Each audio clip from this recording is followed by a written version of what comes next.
feel like when people talk about their favorite seasons of spring, doesn't come up a lot. I never understood why, because spring was always my favorite. The smell of flowers in the Arizona is just beautiful. I also come from an area where it snows horribly in the winter, and it seems like winter's never going to end. So for me, spring was almost like a homecoming of sorts.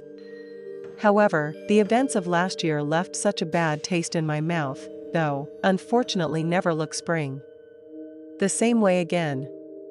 Right around late March, when the snow starts to melt, I usually try to walk as much as possible. I walked a little more last year than usual because my car needed to be fixed. And being a single woman, I only have one car. I honestly didn't mind walking though. My job wasn't far from where I lived. I bartended at a local bar that was maybe a mile away from the apartment complex where I was staying at the time. The apartments were nothing special, but they were located in a really nice suburban area. It was one of these picture-perfect little neighborhoods that you'd see in a movie or something. And they're tucked right in the middle of what was my little apartment sanctuary. For the first couple of days, everything was great. The weather had broken a few days prior, and I was soaking up the afternoon sun on the way to work and breathing in the nice crisp spring air at night on the way home. I was never worried about walking alone because, like I said, the area was nice. And I never saw any kind of crime or shady characters or even any cop cars for that matter. On the third day with no car, things changed quite a bit. It was pouring outside. Like one of those days where the rain is coming down so hard. It looks like it's turning sideways. Now pardon the pun. But you know when they say when it rains, it pours. And that was about to become even more true in this situation. Not wanting to walk into the downpour, I tried to get a ride to work. But of course, nobody was around to give me a ride. And then I tried to Uber to work, but of course my phone wasn't working and I didn't have time to get to the phone store to fix it. You see what I mean about that expression? Now, unfortunately, in the pouring rain, I had to walk to work. And never in my life has a mile seemed so long. I moved briskly to the bar, trying not to think about how soaked I was about to be when I arrived at work on the walk to the bar, and do have to cross one busy intersection. When I approached the intersection, I noticed someone was behind me. It even seemed that it was a hooded figure with their hands in the front pocket. It made sense since it was raining and you wanted to cover your head now, and they weren't close, but they probably were several yards away. I didn't really pay too much attention since I was annoyed about the rain and it was still daylight out at this point. So it's not unlikely that someone would also be walking in the rain with a hood. I crossed the intersection and ran the rest of the way. When it got to the door of the bar, I noticed that the person behind me was running across the street now.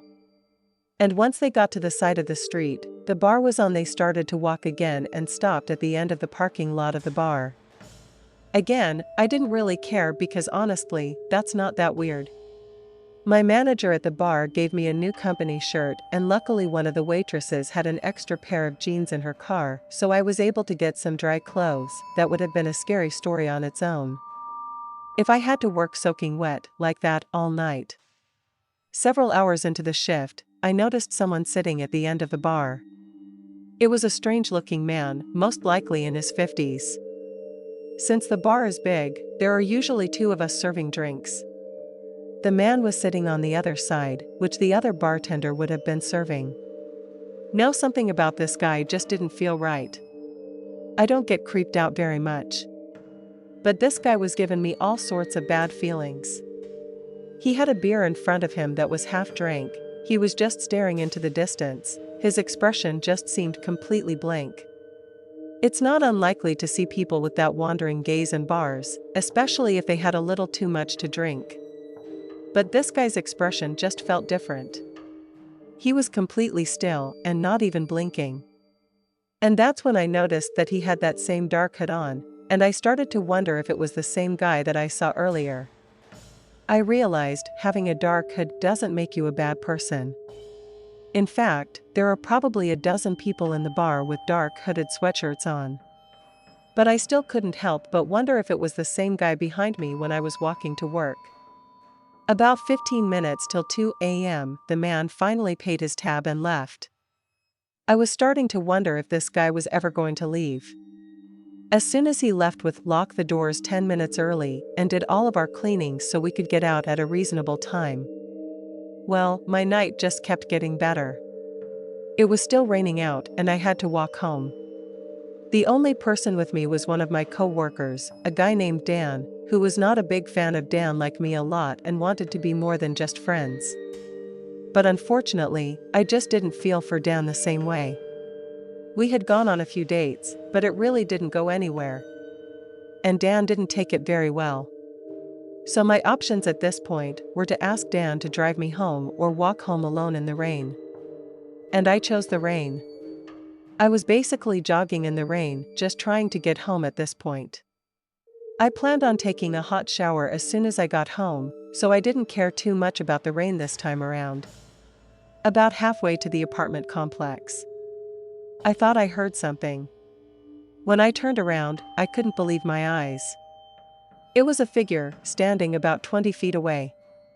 The figure had a dark hood that was concealing their face and their hands in their front pocket. I turned back around and started the jog a bit faster as it was very disconcerting to me. When I looked behind me, the figure was now and a full sprint after me. My heart began to beat out of my chest. And I started to run as fast as I could, and I was screaming uncontrollably. But it was raining so hard that I don't think anybody could hear me. The figure was so close now that I could even hear the footsteps splashing behind me. My apartment was probably still several blocks away, and I was fearing the worst. And then the most unthinkable thing happened. Car lights can be seen reflecting off the rain-drenched street. I was flailing my arms trying to alert the motorist, who thankfully did stop. And I couldn't believe my eyes. It was Dan on his way home. He got out of this car, seeing that the man was chasing after me, and he tried to tackle the hooded figure. He missed him. But the hood came off the guy's face and revealed that it was that same guy who had been sitting at the bar all night. The man ran full speed into the night and was gone within seconds. Dan gave me a ride home and made sure that I got inside safely. He stayed with me for a little while and we called the police just to alert them what had happened. And maybe they could find the guy walking in the street or something. Once my heart finally stopped beating in my chest and once I finally calmed down, I asked Dan why he was following me because now I started to feel creeped out by him and I just had anxiety about everything. But what he told me was infinitely creepier. He said when he was pulling out of the bar parking lot, he noticed someone running out from behind the bar, almost seemingly like they were trying to keep up with me. Immediately, he started to follow us instead of driving home, which is in the opposite direction of his, and once it became obvious what was clearly happening, he acted right away and tried to apprehend the man after speaking with the cop several times and giving a description. I don't believe the guy was ever actually caught. I think Dan repeatedly, and we became actual friends after that night. That was the last day I ever walked to work or walked really anywhere alone. Now spring may be beautiful, but I'll never enjoy spring showers the same ever again. Maybe a bit of a cliche, but for me personally, I don't think there is nothing better than spring cleaning. I'm a bit of a neat freak and I love organizations. So I love getting recalibrated every spring with a cleaning and a new setup. In fact, I love cleaning so much that I started the cleaning company. Within the first year, I actually had a bunch of accounts and business was actually great. When the spring season was rapidly approaching, I decided to do a spring cleaning sale where I would clean the house for a discounted price. I ended up getting a lot of hits and had to pick just a few clients since I couldn't take every new client for the sale.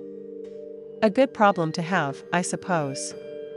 And selfishly, I picked the biggest houses in the nicest areas, figuring that I could charge more because I would be there longer cleaning the bigger house.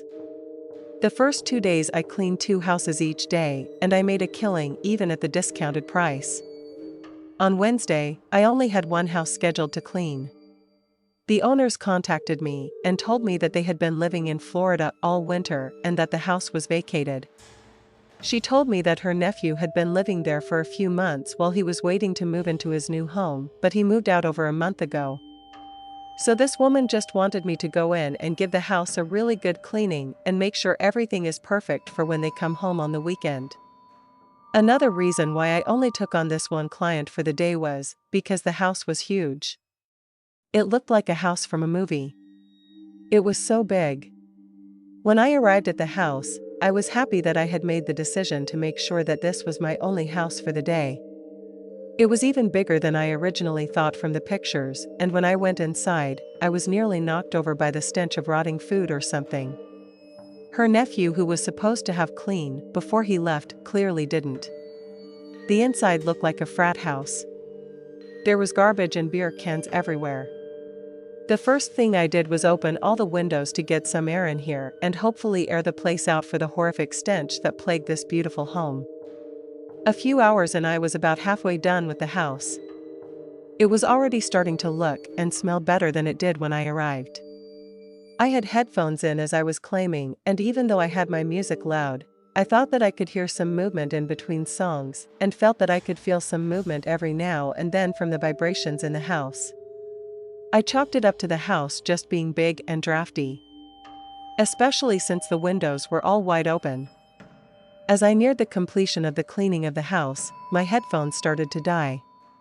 The beauty of wireless headphones, I thought, and I brought my headphones back downstairs and threw them in my bag. I went back upstairs to finish cleaning the bedroom and the bathroom that was upstairs. Luckily for me, there were a lot of rooms upstairs that just looked like spare bedrooms, and they didn't need a lot of work. Just as I was finishing, I could hear shuffling coming from above me. I know what drafty houses sounds like, and this was not that. This would clearly some kind of movement. My first thought was that an animal of some kind had gotten into the attic. The thought of anything else didn't even cross my mind. The last thing I wanted was for these people to come home and have to deal with a squirrel or raccoon in the attic. So I figured that I would try quickly to get the animal out before I alerted the homeowners.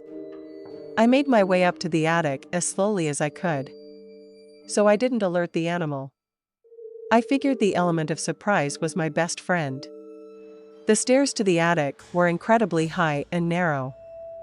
The attic was 3 stories up, and it was high 3 stories.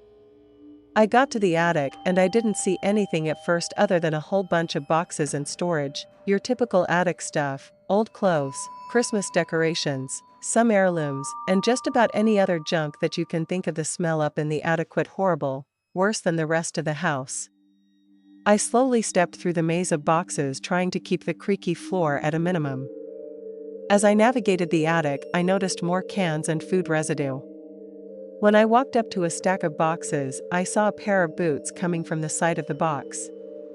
As I closed in on the boots, I noticed the boots had a blanket laying on top of them, and it appeared to be something stacked. As I examined the closer, it looked like the blanket was moving. I thought that the raccoon must be hiding under the blankets, heating food residue. I grabbed the blanket, whipped it off, and my heart fell in fear. It was not a raccoon. It wasn't an animal. It was a person. An older man turned. He looked at me looking just as scared as I was. I instinctually screamed and just ran out of the attic. I heard the man shouting for me to wait, but wasn't going to. And for some reason, instead of calling the police, I called the homeowners first to make sure that they didn't know this person was there, and they were more horrified than I was, so I called the police. All during these calls, I sat in my locked car and didn't even pay attention to the house. When the cops showed up, they searched the house, and they weren't able to find any sign of this man, as he appeared to have fled in the time that I was out my car on the phone. After going through the rigmarole and dealing with the police, we went up to the attic and had a chance to really look around. There were dozens of beer cans and soda cans, and a ton of other garbage left over from food. I guess they deduced that this guy must have been living up there for quite some time, considering the smell and how much food was there. It was honestly appalling.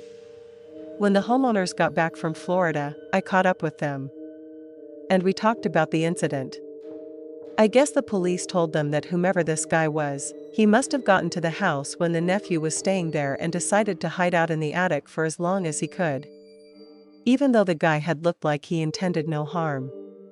The thought of an unwanted stranger living in your home is something I never want to experience.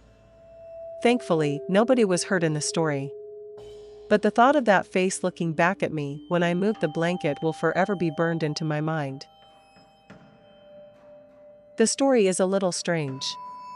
I'm not sure if I'm a good enough writer to convey to all of you how unnerving it actually was. I was genuinely horrified at the moment. But luckily, I didn't have any long-term effects other than a weird story that I like to tell people.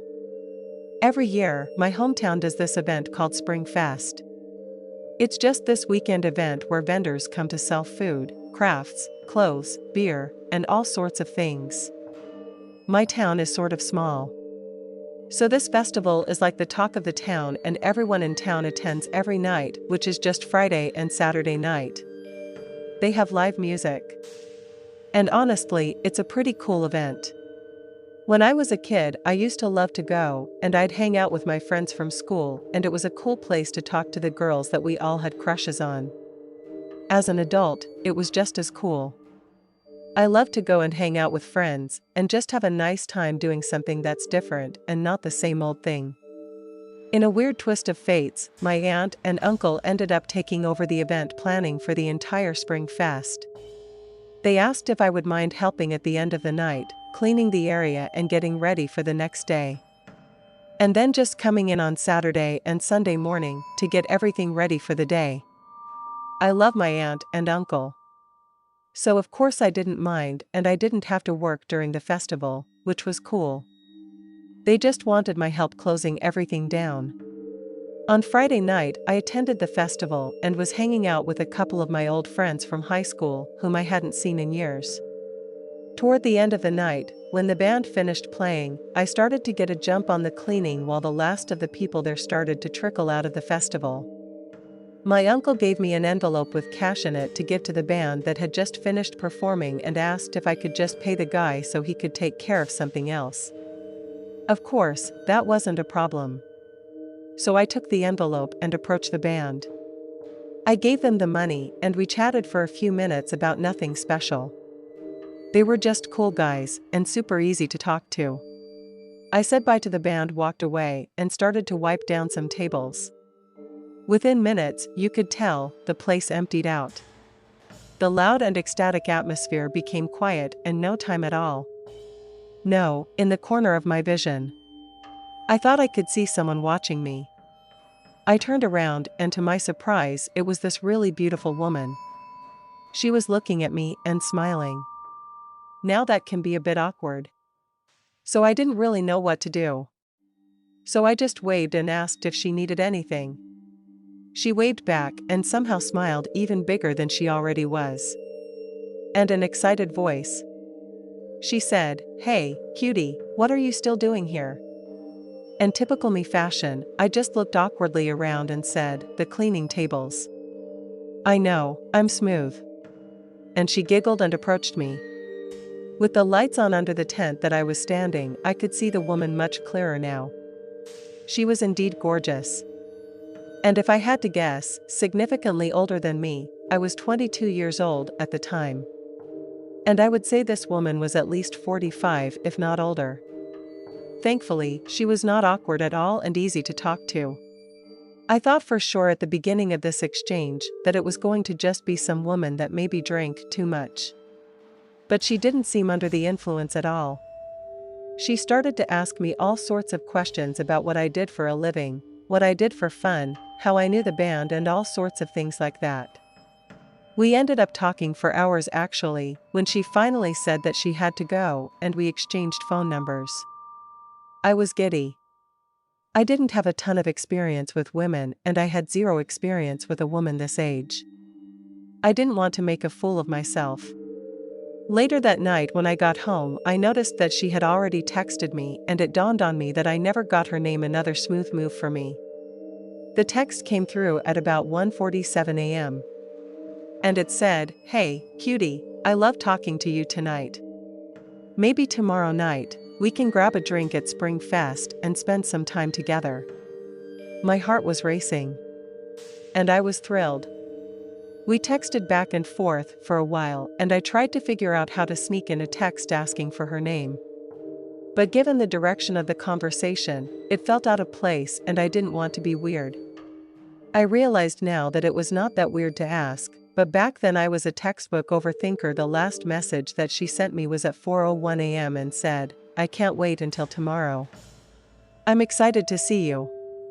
Oh, and by the way, bring an overnight bag with you." Then she had a kiss emoji to end the text. I woke up at 7:30 in the morning and made my way to the festival to meet my aunt and uncle and get set up for the day. They told me once we got set up that I can leave until the evening, but I plan on hanging out there all day and night anyway. And what a beautiful day this was. It was nearly 70 degrees, not a cloud in the sky. I felt like I was floating all day long thinking about seeing the woman from the previous night. In the early afternoon, I texted her and asked when she was coming to the festival, and I never got a text back at 7:30. I texted her again and just said, "Looking forward to the night." But again, I didn't get a response. As the night progressed, it was clear that she wasn't coming. The band was almost done with their set for the nights, and people started the shuffle out. I was bummed, but figured it was for the best. Shortly after midnight, I was wiping down the tables. And that's when I noticed the woman standing there. She didn't look the same as the night before. She looked angry. I asked if she was okay. And she just stood there staring at me. She started to approach me slowly with both hands behind her back. When she was only a few feet away, she finally spoke up and said, "You lied to me. He said you knew the band." I was so confused. I didn't know what to say. Again, for context, when I told her that night before was that the band were cool guys, and I was paying them for my uncle. I never once told her that I knew them on a personal level. As I stood there in silence, she said, "I thought that they would be here tonight, but they weren't. You're a liar." At this point, she had completely lost me again and never said anything like that. That band wasn't even performing tonight. It was a different band each night. I tried to apologize, and she began to scream in my face. She didn't even say any words, just weird, loud, bellowing scream. I basically just turned around and walked away. Embarrassed. I didn't know what to do or what to say. And clearly this woman just wasn't all there. As I walked away, she yelled, "Get back here, liar." When I turned around, she tried to hit me with some sort of wooden object. I put my arms up, and thankfully, I'm kind of a bigger guy. So the board broke over my arms. Instead of doing anything I would regret, I just turned back around and started to run to my car. I started to drive away and saw the woman running after my car. I didn't take any action, although in hindsight, I probably should have. Now the next day, Sunday, the festival only went to about 6 p.m. I told my aunt that I would come and help set up, but I wasn't feeling well at all. And I couldn't really tear anything down with them. The truth was, I just didn't want to potentially see that woman again. I still feel like the whole experience was just so surreal from yesterday. When I got there, I was surprised to see the lead singer from the band from Friday night. He confronted me and he looked upset. And the mellow and almost embarrassed voice. He said, "Hey, dude, I'm so sorry about Pam. It's my ex-girlfriend. And let's just say she's not doing very well. She tried to attack me several years ago and have a restraining order against her. She often tries to contact people I know to make me jealous or something I don't even know honestly. But she contacted one of my bandmates and she was going to do something crazy. The kid at the festival, I guess." I knew I recognized the last name when I was talking to him. After doing some talk with my buddy, I figured they were talking about you. I'm a laid-back guy, so I didn't take any action about it and just told the guy that everything was all right and no harm was done. I'm not sure if the guy from the band did anything to really take action against this woman, but at least on my end, this is the last time anything regarding this event happened. I seriously hope this poor woman got some help. As I stated, this is the strangest thing that's ever happened to me, and it really was scary at that moment. If you find yourself thinking it wasn't scary, try putting yourself in my shoes. And tell me the thought of an angry and heartbroken person attacking you isn't not only confusing, it's terrifying. I really love spring. And I always have, even when I was a kid. Spring usually means baseball season here, and I was an avid baseball player in my youth. Now that I'm a parent, I'm thrilled that my son loves baseball as well. He's at the age where he plays Little League, and it's honestly great. At this level, the kids just have fun and are competitive. But it's a great forum for teaching and instructing the children not just in sports, but also life. And my son's second year in Little League, I decided to coach the team since they were desperate for coaches. What a great and rewarding experience. At the risk of sounding selfish, my job was even easier because my son had unfortunately broken his arm right before the season. So I didn't have to worry about being one of those coaches who plays his kid more than the other kids, not that I would ever do that. But after playing sports my whole life, a lot of parents unfortunately perceive things that way. Practices started right at the beginning of March. Even though still wet and muddy outside, I was able to secure a gym for us to start practicing in. We would do basic drills and just get ourselves in the groove of playing baseball again. One of the kids in my team was a quiet kid named Randall, such a sweet kid, but clearly didn't love baseball. Every practice who had asked to go sit down, he loved giving all the kids on the team water. I had a few chats with Randall to see if he wanted to play, and told him that he didn't have to if he didn't want to. He always seemed so nervous every time we had this conversation, like he was going to get yelled at. And he would just say, "No, it's okay, I want to be here." So as long as he wanted to be a part of the team, I made sure that he felt comfortable. I would do everything I could to get them into the drills and participate. But he just wanted to cheer from the sidelines. And that's what made them happy. Let them be a team manager of sorts. When we started to practice in the field, I had a sit-down meeting with his mother. I just wanted her to be aware of Randall's level of participation and how he felt. It seemed like she understood, but she also seemed a bit off for some reason. She claimed if Randall was happy, she supported him, which made me happy. I made sure that I reiterated to her and Randall that as soon as he felt comfortable getting out there, I would make sure that there was a spot on the field for him. And finally, it was time for our first game. The entire team was excited, especially Randall. He became almost like my little assistant coach. He would cheer on his teammates and make sure everyone stayed hydrated and motivated. The kids loved him, and everyone loved having this positive reinforcement on the bench. We won the first game, and I gave the MVP award to Randall. Our pitcher was frustrated going into the last inning of the game, and Randall talked to him and calmed him down. And after the game, our pitcher said, "Coach, thanks to Randall giving me that pep talk, I believed in myself." And the whole team started to chant Randall's names. So I knew that I had to give him the MVP award, even if it was just for fun. We talked for a little bit, and then I told the kids that I would see them at the next practice. I started to pack everything up, and I was confronted by a short but very muscular man. I turned around and the little man said to me, "Hey, what's the big idea? Coach? You think we're a joke?" I had no idea what he was talking about. I looked at him like he was talking to the wrong person. And he said, "I'm Randall's father. What kind of BS is this? My son ain't no cheerleader." I knew right away at this point what was happening.